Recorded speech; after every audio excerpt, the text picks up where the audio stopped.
is the first in our 3-week Job Search Masterclass. So welcome everybody. I'm Nicole, for those that don't know me. I run the Digital Talent Lab and Career Architect. And so over the next 3 weeks, we're going to be covering off 3 key parts to your job search. So tonight is all about CVs. Next week, we're going to talk about developing a really smart job search strategy. And in our 3rd and final week, we're going to talk about optimizing your LinkedIn profile. The 3rd week, the 2nd of July, that is the eve of my 50th birthday. So expect some giveaways and possibly cake. So we look forward to seeing you on that night. And of course, next week as well. Every session is going to be recorded so that everyone's able to watch it again at their leisure and take lots of notes as and when they watch it. So let's kick it off. In terms of what we're going to cover on tonight, it's all about creating an amazing CV that is going to get you noticed by hiring managers. And we're going to talk about those visual elements that form part of your CV, how to engage with those readers. We talk about professional summaries. I get this question asked a lot. Do they belong on a CV anymore? So we'll talk about that. Quantifying your achievements. If you follow me enough on LinkedIn, you will see that I am always banging on about people knowing their numbers. I feel like I need to get a t-shirt for it, but it is so important and it'll really make you stand out from the crowd. And we're going to talk quickly about applicant tracking systems. It wouldn't be a CV workshop without talking about the ATS topic that everyone wants to know more about. So just a little bit more about me. As I said at the beginning, I run the Digital Talent Lab. As if you took a recruitment agency owner and a career coach, you have me. I've been recruiting here in Sydney for just on 10 years now. I know the ups and downs and the insides outs of the industry. And this year I launched Career Architect to help people beyond the traditional areas in which I recruit, which is digital and marketing and some transformation roles.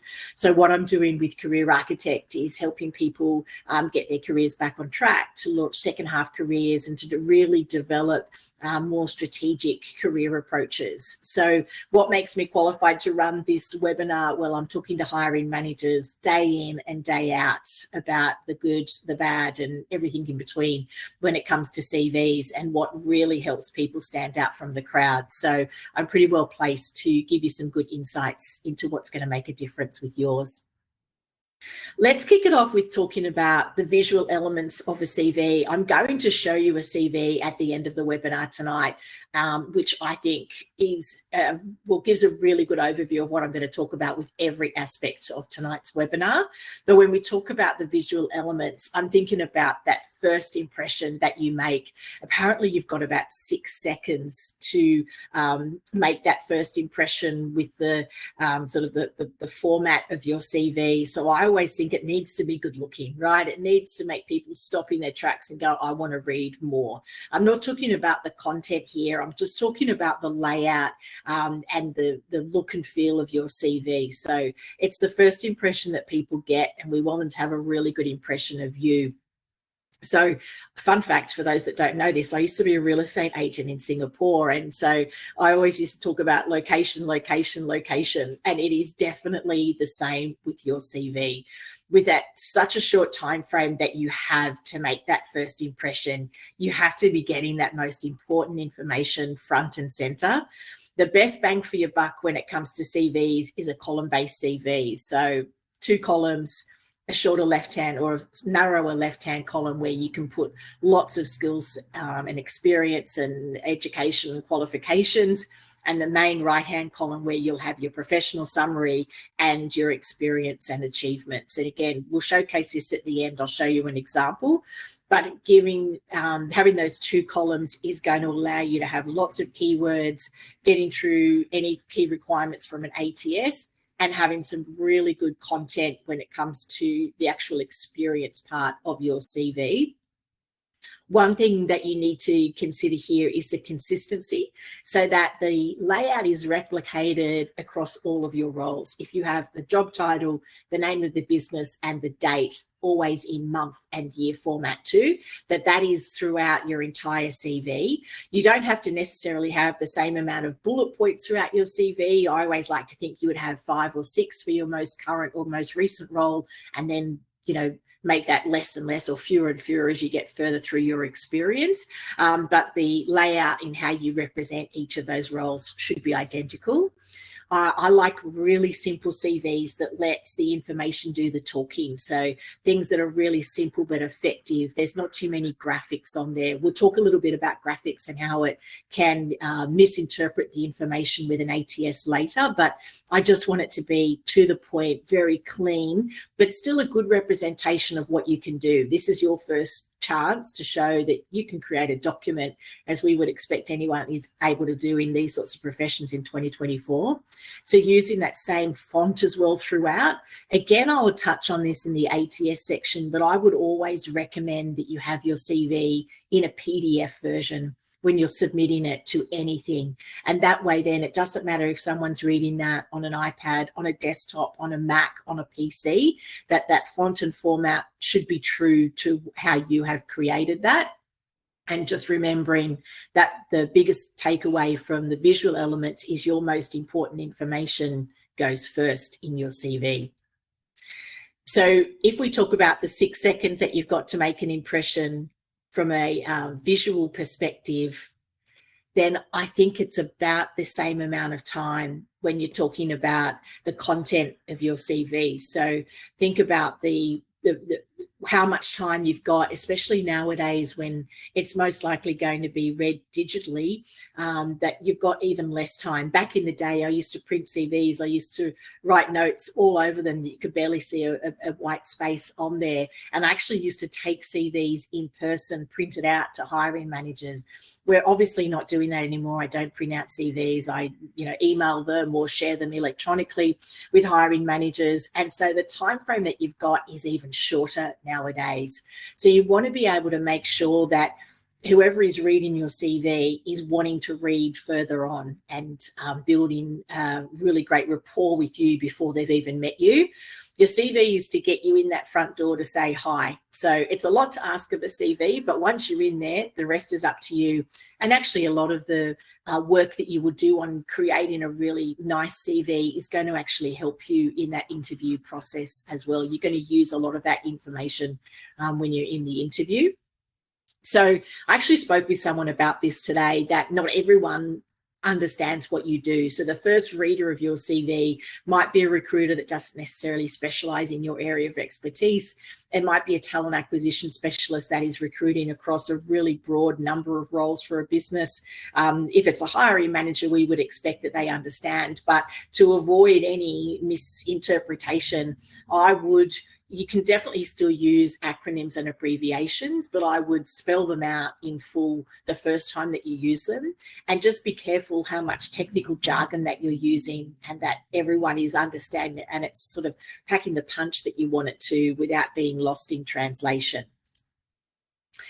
When it comes to the key things that any recruiter or hiring manager is going to be looking for, the key to that, or the clues for that, is in the advertisement. So when I'm putting an advertisement out there for any of the roles that I'm recruiting for, either in the body of it or in the sort of the wish list, the laundry list, what it looks like sometimes, but the biggest thing that I want to see, I have that up. The first thing that you read, that's the most important aspect of a person's experience that I want to see. So it's really critical that your CV reflects that as well. So whatever it is that I've asked for, if you've got that experience, I would be having that front and center. The first thing that you talk about in your most recent or the role before that is there as your first responsibility and achievement. So when it comes to keeping that engagement and getting people to pick up the phone and call you, as I said, the keywords, you can usually find these within the CV. So within the job advertisement. So what is that? What are those top requirements that the job poster is looking for? If you've got those, if you've got that experience, that should be the first thing that you talk about. And I actually spoke again with someone else today around this, in that whatever the biggest thing that you do in your job is, the most critical part of what your job is, that's what I'd be putting first in your CV, in your experience part. There's no need to be verbose. My husband and I had a joke about this. He used to do these webinars with me, and his first language is Dutch. So I asked him, did he know the word verbose?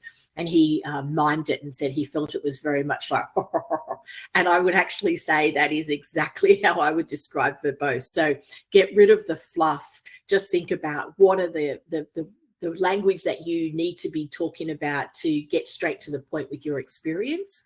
Use language that as if you were talking to a friend who might not necessarily understand what you do, but you need them to. So again, maybe you have a friend or a partner who doesn't know what you do.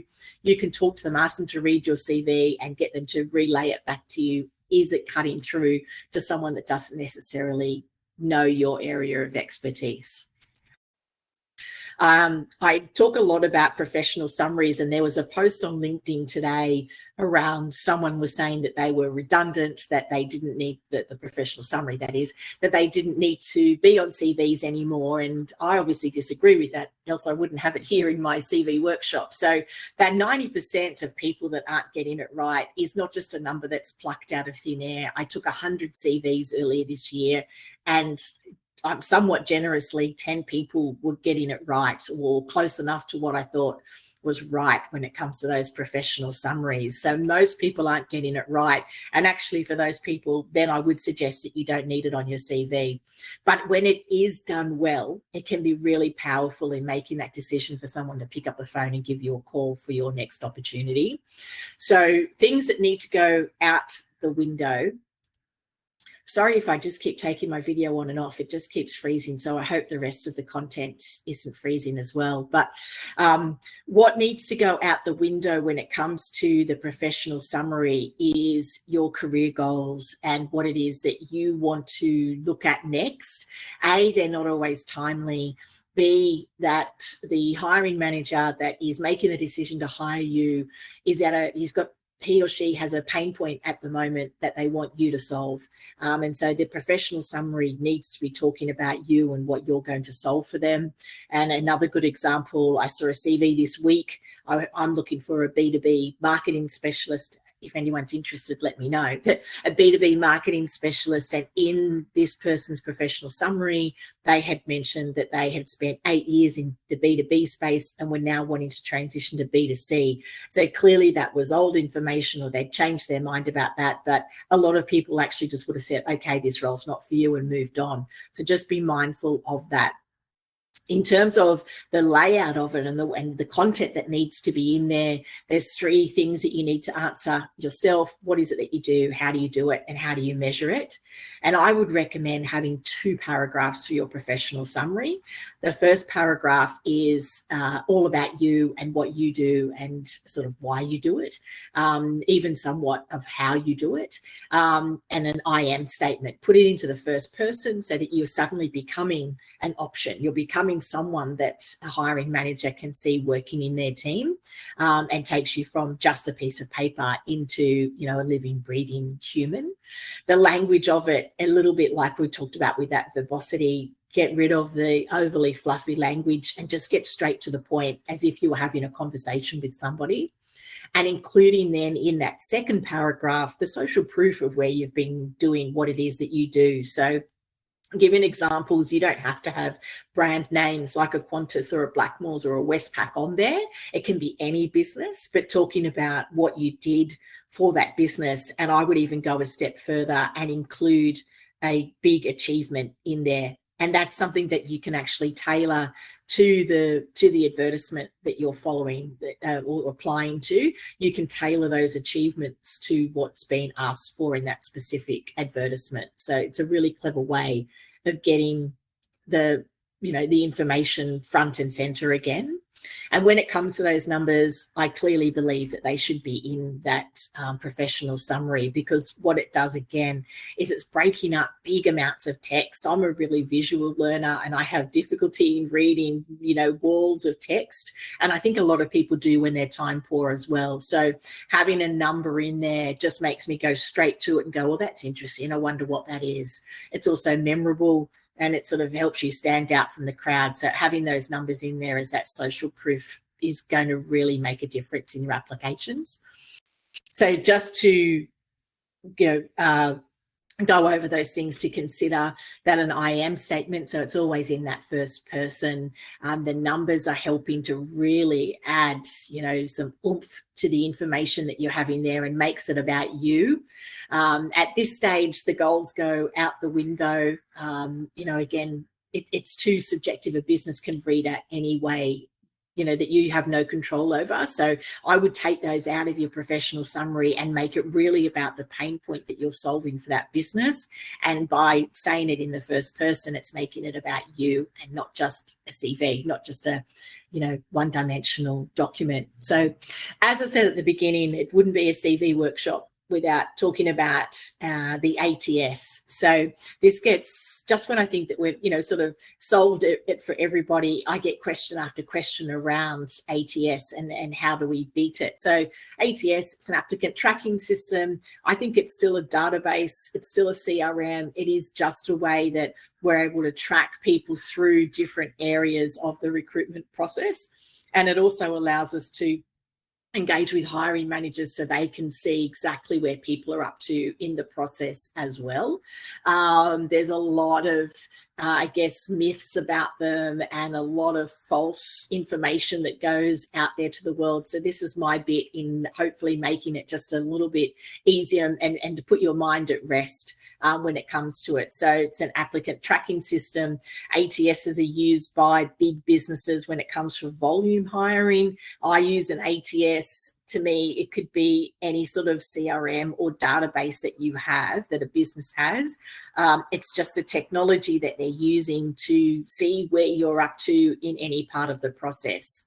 Things that don't work with them, whether you call it an ATS, a database, it's still exactly the same, is CVs that have got heavy graphics in them or they're complex in their layout. So what that does, I don't need to explain this to anyone that's here, you've all got greater technical capability than I do, but where it sort of gets mucked up in my system that I use at Digital Talent Lab is if things aren't in the obvious spot. So you'll know sometimes if you make an application to a business and you upload your CV and then it still asks you to put all of that information in again, that's because it hasn't transposed properly from your CV. So that could be that your CV there's something that's not being read correctly by the technology. But I would avoid any sort of logos or graphics, things like that are going to confuse the technology. And actually, I think there's no need to have them in there anyway. We know it's your phone number. We know it's your email. You don't have to have a little graphic there next to that. Any sort of charts or it's ironic that I use a chart then for this, for the icon there, but I wouldn't be putting in a pie chart or anything like that. It would just throw it out. And sometimes when I've seen a Word document come through with a photograph, for example, if someone has a photo on their CV in a Word doc, it actually just gives me an A4 page of their photo and it's not getting to their experience until page 2. So it kind of just makes it go all skew-if.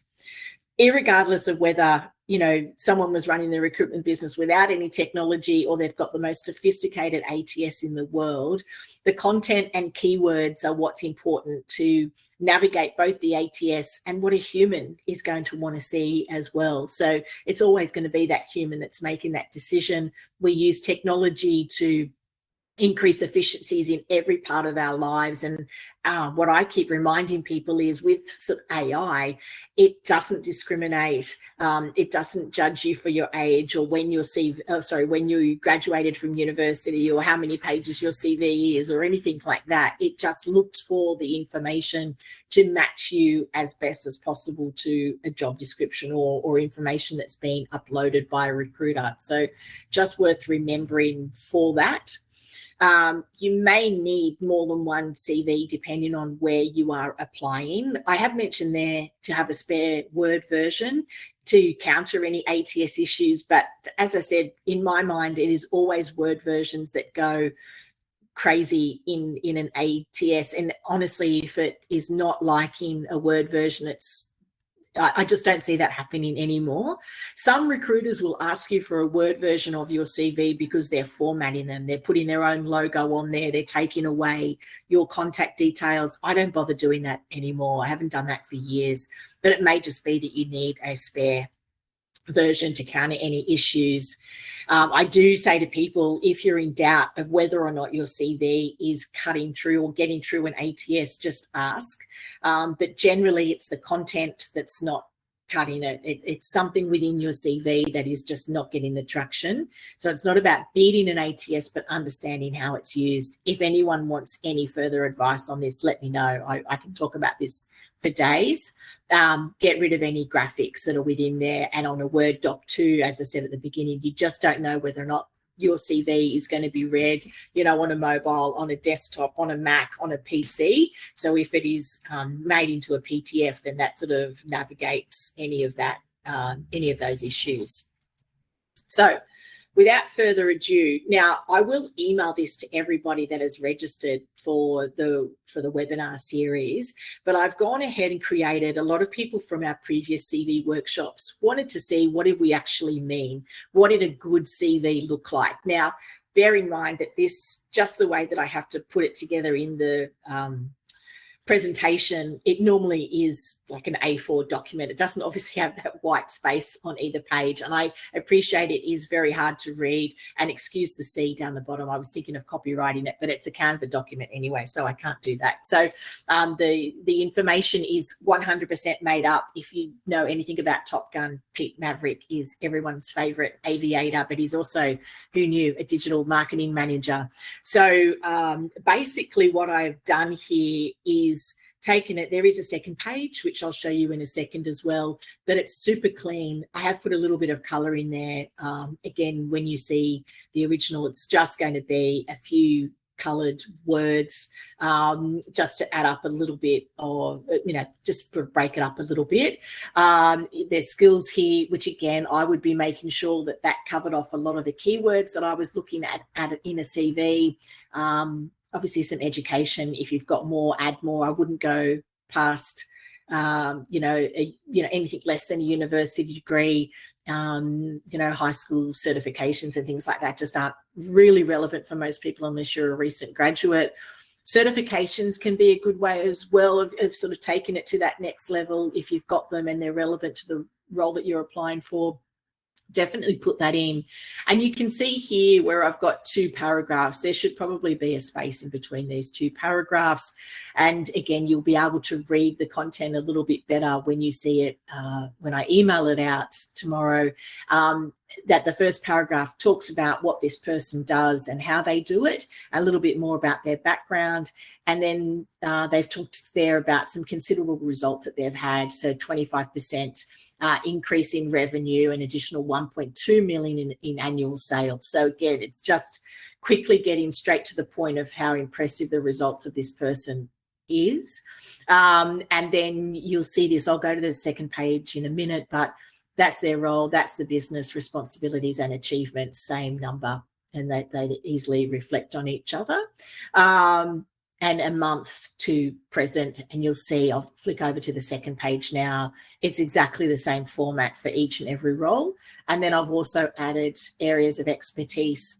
And then I've actually included an about me section for this person, because what I wanted to do, a lot of people have side hustles that I think are really relevant to what it is that they do for a living as well. And so being able to talk about, again, they're calling out the same sort of achievement that they'd made, their big thing that they had done in their recent career. And then they had, sorry about just restarting the video. And then they had a side hustle that had significant wins as well. So talking about online sales of, I think that says 300,000 there. So $300,000 in revenue. So a good side hustle for a digital marketer to have. So that'll go out to everyone. If you've got questions on that, let me know, and I can, answer any questions that you have. So that pretty much takes us to the end of the content that I have, and that I can stop talking. If anyone's got any questions, drop them into the chat function. I'm on there now, so I'll see it straight away. if anyone has any specific questions that they don't necessarily feel comfortable asking now, then, you all know how to get in touch with me. You can email me. You can connect with me on LinkedIn if we're not already connected. I think I'm connected to everyone that's on here tonight. And then I'm more than happy to answer any questions for you. Does anyone have a photo in PDF, yes or no? So if you want to include a photo, yeah, you definitely can. And actually, this is where I would 100% recommend that you PDF it, because as I said, when I get a Word version and it has a photo in it, it gives me the photo as the entire first page. So yes, I like a photo, but I completely understand that people might not necessarily want to put a photo on there. It's got to be a good photo. Else, people go to your LinkedIn anyway. I'd probably use the same photo on my LinkedIn as I did on my CV. Any other questions?